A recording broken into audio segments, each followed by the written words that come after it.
Peter, congratulations. But I still want to come fight you. 2026, it's me and you, baby.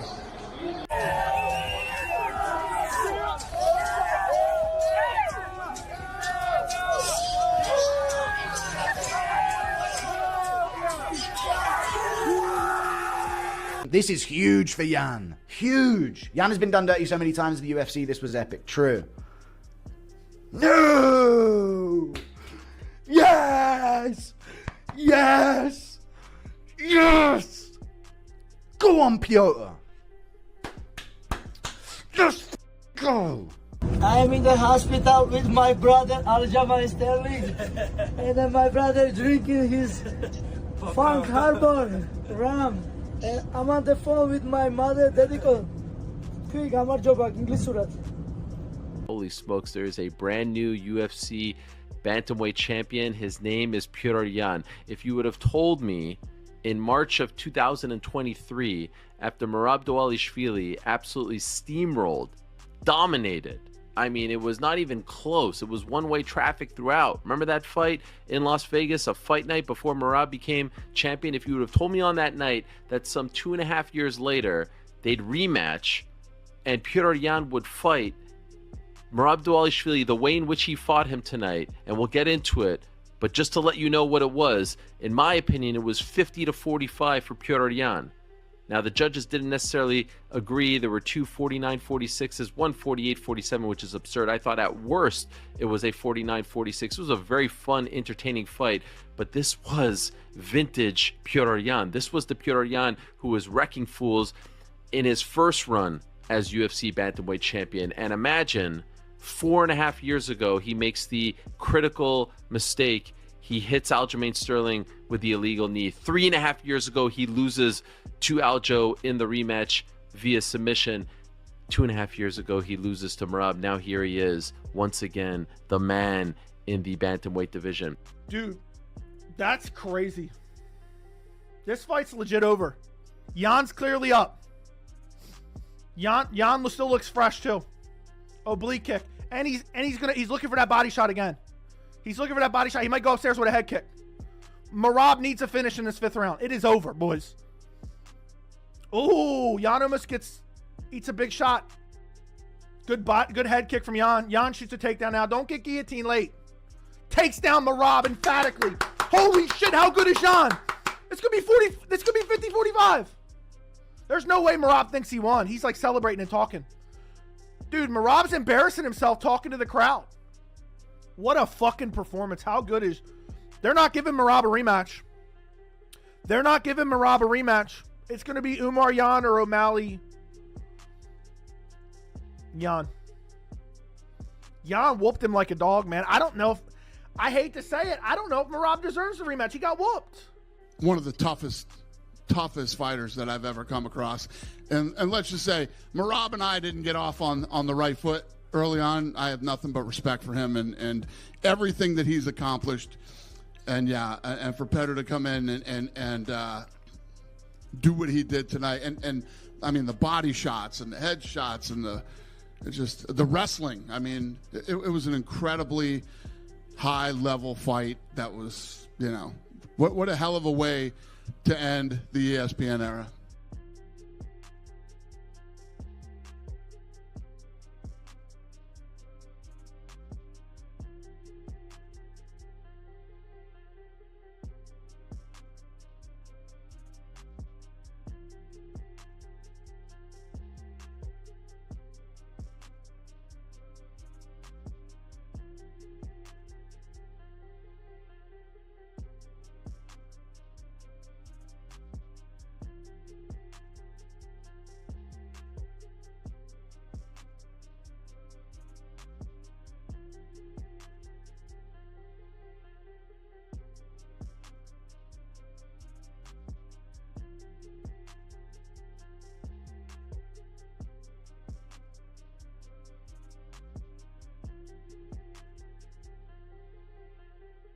No! What? Oh my gosh! Nobody saw this coming. Nobody saw this coming, bro. Nobody. This fight was so overlooked. Petr Yan just shocked the world. I mean, Petr Yan just shocked the world. And the odds makers must have known. He's getting picked up and run around the octagon by his coach. Unbelievable. He's going to move to 20-5, and he takes down Merab, who seemed unstoppable. Was on the verge of becoming fighter of the year. Now who gets it? Oh my gosh, Petr Yan is the new bantamweight champ. Fight of his life here at UFC 323. Nobody saw this coming. Nobody. This fight, so utterly overlooked by every single expert, every fighter, every analyst, exploded into pure chaos, leaving the entire MMA community in absolute shock. The man everyone believed unbeatable was not just beaten, but completely steamrolled. His post-fight antics, a complete embarrassment, cementing the night as one of the most unexpected upsets in recent memory, proving once again that in the octagon, assumptions are deadly. The bell rang, and from the opening seconds, it was clear this wasn't the fight anyone anticipated. Petr Yan, dismissed and counted out by many, unleashed a relentless one-way assault. He didn't just win rounds, he absolutely dominated every exchange, every grappling sequence, every moment. This wasn't a close decision, it was a brutal, undeniable masterclass. A performance so complete, it echoed the vintage Yan who once wrecked fools on his path to the title. He looked fresh, sharp, and utterly dominant, leaving no doubt about his intentions. The judges' scorecards then dropped, and the true absurdity of the situation unfolded. While the world watched Yan deliver a 50-45 whitewash, the official tallies painted a wildly different picture. 49-46, 48-47, an outright travesty. How could two judges miss such a clear, lopsided domination? It wasn't merely a bad score, it was an insult to the performance, undermining the magnitude of what Yan had just achieved. The fight was definitively 50-45, at worst 49-46 for Yan, making the official ruling almost comical in its error. But perhaps the most jaw-dropping moment wasn't even the fight itself, but Merab's bewildering reaction. Despite being utterly outclassed, taking monumental damage, and losing every single round, he celebrated, talked to the crowd, seemingly convinced he had won. It was a bizarre, almost cringeworthy display that left viewers stunned. This wasn't the confident demeanor of a champion, but rather the embarrassing delusion of a man who just got whooped like a DM dog, oblivious to the reality of the pummeling he just endured. Immediately, the chatter turned to a potential rematch, but the consensus was swift and brutal. Merab didn't deserve it. How could he, after such a comprehensive beating? His performance tonight, far from solidifying his claim, had shattered it. To grant him another shot would be a disservice to the sport, and to Petr Yan's incredible resurgence. The gap was too wide, the domination too absolute. A rematch wasn't just unwarranted, it was illogical, given the clear outcome. This victory wasn't just a win, it was a full-circle moment for Petr Yan, a redemption arc 4.5 years in the making. From the critical mistake of an illegal knee against Aljamain Sterling, to losing the rematch via submission, then to a previous loss against Merab himself, Yan had been done dirty, faced setback after setback. Now here he stands, once again staking his claim as the true force in the bantamweight division. This wasn't just about tonight, it was about reclaiming his rightful place at the top. Before the fight, Umar Nurmagomedov, a man who knows Merab's suffocating grind intimately, provided context nobody else could, having suffered his career's first loss to Merab earlier that year. Umar understood the unique threat. He explained Merab's pressure didn't just tire opponents, it cluttered their minds, stole their timing, forcing small, accumulating mistakes. While respecting Yan's explosiveness, Umar voiced concern about Yan's consistent defense over extended sequences, predicting Merab would maul him unless Yan found an early finish. Robert Whittaker echoed this sentiment, offering a calm, matter-of-fact assessment that seemed to seal Yan's fate. He saw Merab operating with technical clarity, not just raw aggression. Merab's defense tightened unnoticed, his striking now complementing his entries, creating new attack lanes. Whittaker couldn't envision a realistic scenario where Yan outworked the champion. He highlighted Merab's astonishing 40-paw takedown attempts in their first meeting, declaring no other human alive could replicate that output. Merab, he insisted, was special in an unsolvable way. Then came the bombshell that went largely ignored pre-fight, a revelation from Umar and Zahabi that completely changed the tactical landscape. Petr Yan himself had mentioned his right hand was compromised during their first encounter, explaining why he barely used it. This untold detail meant a healthy Yan, a complete Yan, would be significantly more dangerous. Zahabi also pointed out that shorter, compact fighters like Yan create far greater timing challenges for wrestlers than taller opponents like Corey Sandhagen. The rematch, he argued, was far from straightforward. Zahabi's insight on fighter height proved critical. He noted how wrestlers find it easier to grab the hips of taller fighters, allowing them to cycle through takedowns more frequently. But against a shorter, compact fighter like Petr Yan, those entry points become harder to find, the timing more elusive. This tactical advantage, combined with Yan's potentially healthy right hand, suggested Merab might struggle to replicate the relentless takedown volume seen in previous fights, making Yan a much tougher puzzle to solve on the feet.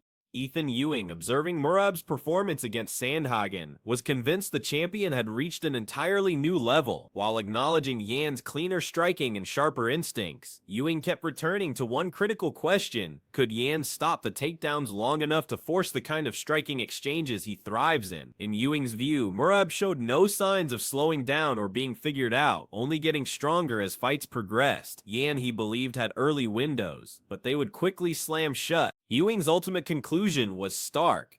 I don't know if anybody has the answer for Merab yet, I'll be totally honest. He marveled at Merab's unhinged and unbridled ability to attack relentlessly. Fueled by an insane gas tank and unparalleled wrestling, this made him a threat very difficult for many people to shut down. Despite Yan's incredible striking and ground game, the challenge of shutting down Merab's grappling was considered the ultimate test, and Ewing doubted anyone, even Yan, was ready for it. Sean O'Malley, having tracked Merab's development long before title talks, highlighted a crucial, often missed element. Merab's striking confidence was rapidly growing. He reminded fans that Merab nearly dropped Corey Sandhagen, a moment that shocked those who underestimated his power. O'Malley noted Merab wasn't elegant, but he experimented more, mixed combinations, and forced opponents to respect more than just his takedowns.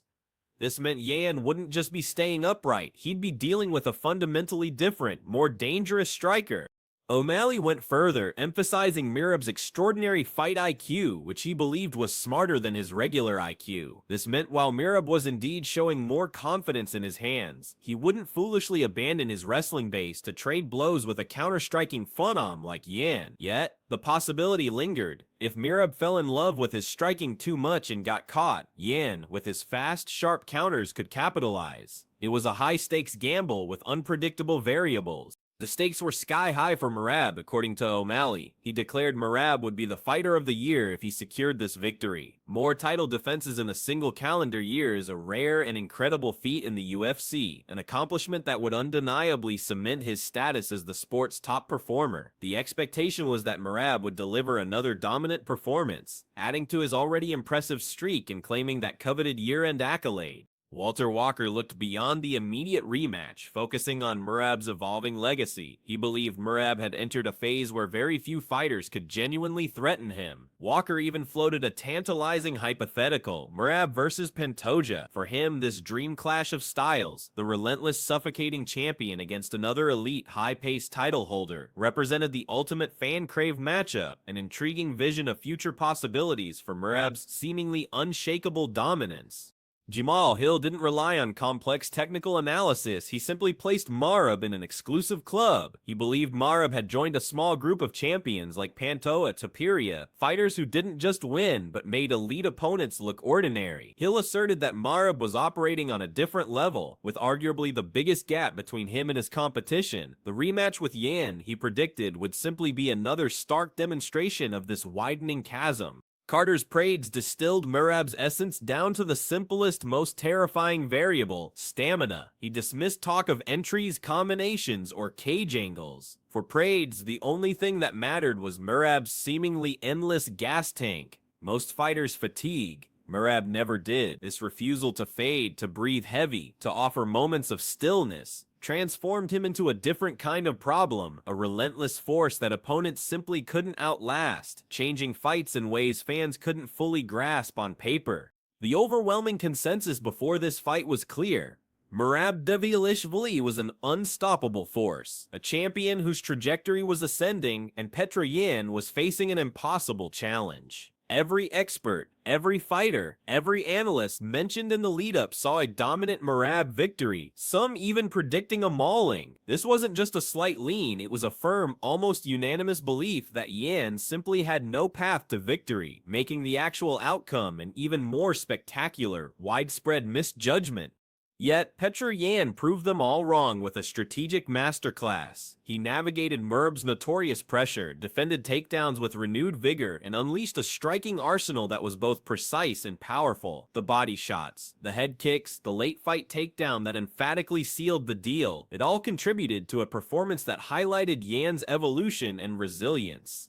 This wasn't just a slugfest, it was a carefully executed plan that dismantled the seemingly invincible. The Petr Yan who stepped into the octagon tonight was not the fighter who had faced those previous setbacks. This was the no-mercy Yan, resurrected and refined. He absorbed everything Merab threw, but crucially, he gave back exponentially more. His composure under pressure, his ability to nullify Merab's signature volume, and his relentless offense painted a picture of a fighter who had meticulously prepared and executed a game plan that nobody, absolutely nobody, believed was possible. This wasn't just one night. It signaled a potential shift in the bantamweight landscape. Merab's aura of invincibility, so carefully constructed over numerous dominant performances, was utterly shattered. The champion who was supposed to be unsolvable, the fighter of the year, was exposed in a way no one could have foreseen. It wasn't just a loss, it was an emphatic statement from Petr Yan, potentially marking the end of Merab's undisputed reign at the top.